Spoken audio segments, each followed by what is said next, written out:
Sen bir kasırganın bizden götürdüğüydün. Öyle ki kalmadık ortalıkta. Hele şehrin gardiyana duruşu, gecikmiş özürler ve binlerce kutsal bahane içinde bildiğini oku heval. Mutluluk kendisini bekleyenlerindir. Sen bir fırtınanın geride bıraktığıydın. Daha ötelere gitsek başkaları da vardı. Ama biz sende durduk heval, sende durduk. Çünkü mantığın hükmünü yitirdiği yerdeydik. Sen bir rüzgarın üstünü örttüğüydün. Ne kadar gizlendiysek senden, ne kadar açıldıysak da sana, kirli zaferlere ihtiyacımız yok öyle.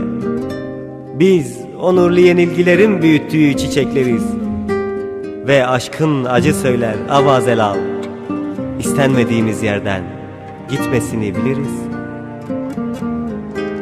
Sen bir ayazın yüzüme çarptığıydın. Titrekliğimiz o yüzden. Biz Mezopotamya'ya insan ayağı değdiğinden beri söylüyorduk bu şarkıyı. İçimizde Sümer tanrılarını kıskandıracak ağla bir sevgi. Ve belki soğuktu, zaman kısıtlıydı belki. Söylediğimiz sözcüklerden ürperdik bir miktar. Ama olsun, hayat heval, insanlar konuştukça güzeldi. Sen bir yağmurun temizlediği tozlu bir gerçektin. Fotoğraflardaki kadar güzel değildi sevda şehirleri. Yine de sayılı bakışlarının hatırına, senin bir ayrıntıydı gözlerin.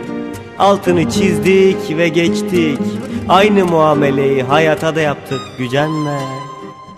Ve dağınık saçlarını topla, gülümse.